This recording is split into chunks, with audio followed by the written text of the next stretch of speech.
नमस्कार, आप सभी का स्वागत है एस्ट्रो वास्तु सावी में। मैं हूं Saavi Singh, astrologer, numerologer and a Vastu consultant, और आप देख रहे हैं मेरा यूट्यूब चैनल।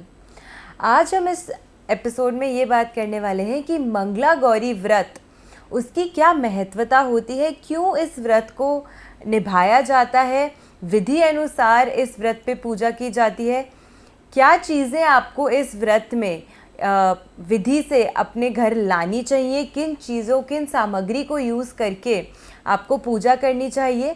और साथ के साथ हम ये भी बात करेंगे कि कुछ ऐसे खास उपाय जिनको अगर आप मंगला गौरी व्रत के दिन करते हैं तो उससे आपकी लाइफ में आप बहुत सारी अच्छी चीज़ें अट्रैक्ट कर सकेंगे। सबसे पहले मंगला गौरी व्रत जो होता है वो ट्यूसडे को होता है, 8 अगस्त, इस सप्ताह पे 8 अगस्त को किया जाएगा मंगला गौरी व्रत। अब किस विधि से आपको इस व्रत को रखना है, किन चीज़ों को आपको इस फास्ट में इनकॉर्पोरेट करना है, उन सभी चीज़ों को हम डिटेल में इस वीडियो में डिस्कस करने वाले हैं। अगर आप मेरे चैनल पे नए हैं और आपने मेरे चैनल को अभी तक सब्सक्राइब नहीं किया है तो ज़रूर कर दीजिए, क्योंकि इस चैनल के माध्यम से मैं आप तक लाती हूँ बहुत ही informational videos from the field of astrology, numerology as well as Vastu. तो चलिए देखते हैं कि आज इस वीडियो में क्या खास है आप सभी के लिए। सबसे पहले मंगला गौरी व्रत करना क्यों चाहिए, इसकी क्या महत्वता है वो हमें समझ लेना चाहिए। और उसके साथ साथ अगर हम हिंदू माइथोलॉजी के हिसाब से बात करें तो उसमें भी क्यों मंगला गौरी व्रत को इतनी ज़्यादा मान्यता दी जाती है, उन सभी चीज़ों को हम आज डिस्कस करेंगे।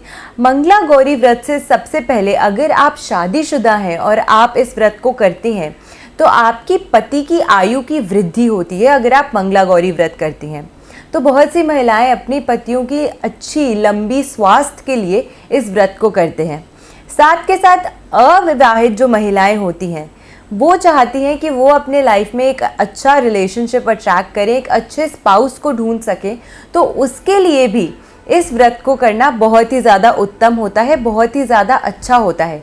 साथ ही दाम्पत्य जीवन में यानी कि मैरिटल लाइफ में ब्लिस, हैप्पीनेस, खुशहाली के लिए, उस खुशहाली को मेंटेन करने के लिए, सस्टेन करने के लिए ये व्रत करना बहुत ही ज़्यादा उत्तम होता है महिलाओं के लिए। साथ के साथ इस व्रत को करने से पति पत्नी के बीच का जो रिश्ता होता है वो गहरा होता है, मजबूत होता है, और जो प्रेम होता है संबंधों में वो हमेशा बरकरार रहता है और बना रहता है। अगर ऐसे कोई व्यक्ति हैं जो इनके अभी तक संतान नहीं है, उनको शादी किए हुए कुछ वक्त हो गया है और अब उनकी इच्छा है कि उनके घर पे भी एक संतान आए और अभी तक संतान नहीं आई है आपके घर पे, तो ऐसे में भी अगर आप मंगला गौरी व्रत रखते हैं तो उससे भी संतान की प्राप्ति के योग बनते हैं और आपके लिए ऐसा करना बहुत ही ज़्यादा शुभ होगा।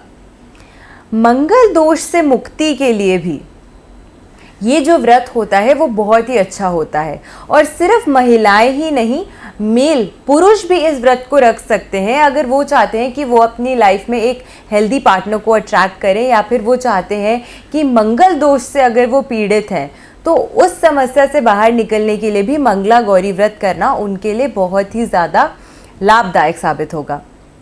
मंगला गौरी व्रत अगर आप रखते हैं तो इसमें किन सामग्रियों को आपको अवश्य यूटिलाइज करना चाहिए इस पूजा में, ताकि आपकी जो पूजा है वो माँ गौरी को और साथ में भोलेनाथ दोनों को ही बहुत प्रसन्न करे। तो ऐसे में आपको फल, फूल, मिठाई, उसके साथ में सुपारी, इलायची, लौंग, 16 श्रृंगार और किसी भी तरीके के वस्त्र, चाहे आप साड़ी ले सकती हैं या आप कोई लाल चुनरी ले सकती हैं, तो लाल रंग के वस्त्र माँ को आपको अर्पित करने हैं इस दिन। तो ये सभी चीज़ें आपको इनकॉर्पोरेट करनी है अपनी पूजा में, इन सभी चीज़ों को आपको इस्तेमाल करना है अपने पूजा में। 16 श्रृंगार जब आप लेते हैं तो आपको ध्यान रखना है कि उसमें कोई भी चीज़ खराब ना हो, कोई भी चीज़ कहीं से खंडित ना हो, और वो पूरी 16 श्रृंगार हों।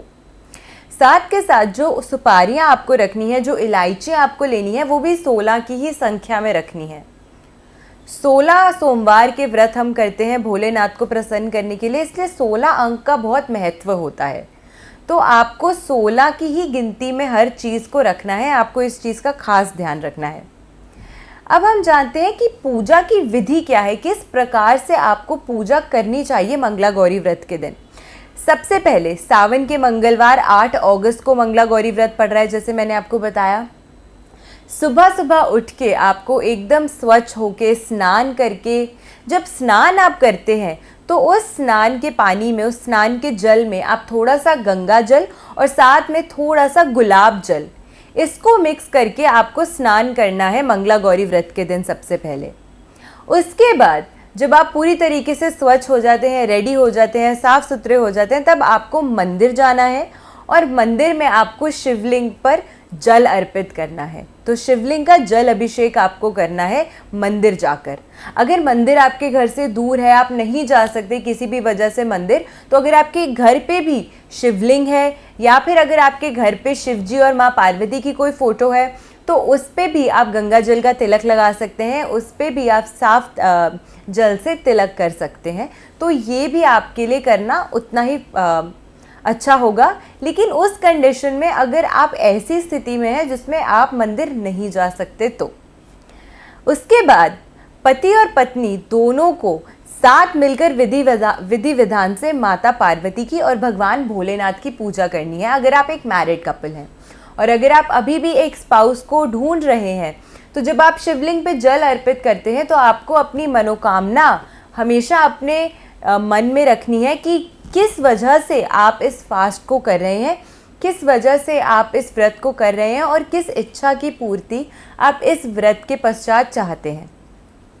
उसके बाद माता पार्वती को अक्षत यानी कि चावल, कुमकुम, सिंदूर, फल, फूल, माला, फूलों से बनी हुई माला और 16 श्रृंगार, इन सभी चीज़ों को आपको माँ पार्वती को अर्पित करना है। जो जो सामग्री मैंने आपको पहले बताई थी उन सभी चीज़ों को इंक्लूड करते हुए आपको इन चीज़ों को माँ गौरी को अर्पित करना है और साथ में जो भी आपकी मनोकामना है उसको आपको अपने मन में रखते हुए अच्छे से विधि विधान से पूजा करनी है। फिर पूरे दिन जो आपने फास्ट रखा है उसके बाद शाम के समय यानी कि संध्या के समय आपको मंगला गौरी व्रत की कथा करनी है, पूजा करनी है और उसके बाद ही आपको अपने व्रत का समापन करना है। लेकिन व्रत का जो पारण होगा वो आपको बुधवार के दिन करना है, यानी कि ट्यूसडे का पूरा दिन आप फास्टिंग में बिताएंगे। उसके बाद में अगले दिन जब बुधवार के दिन आप इसका पारण करेंगे तो फिर से सुबह आपको स्वच्छ होके एकदम साफ़ सुथरे होकर आपको, अगर मंदिर प्रॉक्सिमिटी में है तो मंदिर जाके भोलेनाथ की और माँ पार्वती की पूजा करनी है, या फिर आप अपने घर पे भी पूजा कर सकते हैं और उसके बाद उनका आशीर्वाद लेके आप इस व्रत को कंप्लीट कर सकते हैं और आप अपनी इच्छा जो है वो उनको बता सकते हैं कि इस इच्छा की वजह से मैंने ये फास्ट रखा था और मैं चाहती हूँ कि, या मैं चाहता हूँ कि आपके आशीर्वाद से मेरी ये जो इच्छा है वो पूरी हो। इसके साथ ही मैंने आपको शुरुआत में बताया था कि आपको कुछ खास रेमेडीज़ देंगे, कुछ खास उपाय देंगे अगर किसी पर्टिकुलर समस्या का आप सल्यूशन चाहते हैं इस मंगला गौरी व्रत। तो क्या क्या उपाय हैं, क्या क्या चीज़ों को आपको ध्यान रखना है और कैसे आपको इन उपायों को करना है। सबसे पहले, अगर ऐसी कन्याएं व्रत रख रही हैं जिनकी अभी तक शादी नहीं हुई है, वो शादी के योग्य हैं और एक अच्छा स्पाउस है, एक अच्छा पार्टनर अपनी लाइफ में अट्रैक्ट करना चाहती हैं, तो उनके लिए आपको क्या उपाय करना है। ओम गौरी शंकराय नमः, इस मंत्र का आपको रुद्राक्ष की माला पर 108 बारी जाप करना है। मंगला गौरी व्रत के दिन, जिस दिन ट्यूसडे को 8 अगस्त से शुरू करते हुए 40 दिन तक कंटिन्यूसली आपको इस प्रैक्टिस को करना है। आपको इसकी हैबिट बनानी है कि 40 दिन तक कंटिन्यूसली रुद्राक्ष की माला पर 108 बारी आपको इस मंत्र का उच्चारण करना है, इस मंत्र का जाप करना है। अगली चीज़, अगर शादीशुदा महिलाएं हैं या शादीशुदा मेल हैं और वो चाहते हैं कि उनकी वाइफ के साथ या फिर उनके हस्बैंड के साथ उनका रिलेशनशिप अच्छा बना रहे, हमेशा प्रेम का संबंध जोड़े में बना रहे, तो ऐसे में आपको क्या उपाय करना है। लाल चुनरी आपको एक लेनी है और उस चुनरी में आपको सारा जो सुहाग का सामान होता है, वो सुहाग का सामान यानी कि चूड़ियाँ, सिंदूर और जो भी श्रृंगार का सामान होता है, 16 श्रृंगार आपको पूरे कंप्लीट करके इसको अर्पित करना है माँ गौरी को। ये आपको जो उपाय करना है ये आपको मंगला गौरी व्रत के दिन ही करना है। तो ऐसे करने से भी आपका जो आपके स्पाउस के साथ रिलेशनशिप है उसमें हमेशा एक लव और हार्मनी इंटैक्ट रहेगी। अगली चीज़, अगर कर्ज मुक्ति आप चाहते हैं या फिर आप चाहते हैं कि मंगल दोष जो है आपकी कुंडली से या आपकी लाइफ से दूर हो, तो उसके लिए आपको क्या रेमेडी करनी है। मंगला गौरी व्रत जिस दिन आप रखेंगे 8 अगस्त को, उस दिन शाम को हनुमान जी के मंदिर आपको जाना है और एक तांबे के बर्तन में यानी कि कॉपर के बर्तन में आपको चमेली का तेल लेना है और उस तेल को आपको हनुमान जी को अर्पित करना है और साथ के साथ हनुमान जी के समक्ष, हनुमान जी के सामने आपको चमेली के तेल का ही दिया प्रज्वलित करना है, दिया जलाना है। तो ये कुछ बेनिफिशियल रेमेडीज़ थी जो आपको अवश्य करनी चाहिए अगर आपकी कोई पर्टिकुलर प्रॉब्लम है जिससे आप छुटकारा चाहते हैं। और स्पेसिफिकली मंगला गौरी व्रत का जो दिन होता है वो बेहद ख़ास होता है अगर आप अपने रिलेशनशिप में लव और हार्मनी हमेशा इंटैक्ट चाहते हैं, अगर आप चाहते हैं कि आप अपनी लाइफ में एक बहुत ही अच्छा पार्टनर अट्रैक्ट करें, उसके लिए भी बहुत ही अच्छा दिन है। साथ में मंगल दोष से अगर आप पीड़ित हैं तो उसके उपायों के तौर पे भी आप इस फास्ट को रख सकते हैं और वो भी आपके लिए बहुत ही ज़्यादा उत्तम होगा। देखिए, भोलेनाथ का पावन महीना है और उसमें हर कोई बहुत ही ज़्यादा पूजा पाठ करता है और हमेशा शिव जी को हर कोई प्रसन्न करना चाहता है। लेकिन हमें याद रखना चाहिए कि जब माँ गौरी प्रसन्न होती हैं, जब माँ पार्वती प्रसन्न होती हैं, तभी शिव जी प्रसन्न होते हैं। तो इसीलिए माँ गौरी का भी आपको ध्यान करना है और उन्हें भी इस सावन प्रसन्न करने की कोशिश करनी है। आशा करती हूँ आपको आज की वीडियो अच्छी लगी हो। अगर आज की वीडियो अच्छी लगी हो तो इस वीडियो को शेयर ज़रूर करेगा और मेरे चैनल को सब्सक्राइब ज़रूर करेगा। ऐसी अच्छी बेनिफिशियल वीडियोज़ के साथ फिर से हाजिर होंगी इसी चैनल पे। जुड़े रहिए मेरे चैनल के साथ। नमस्कार।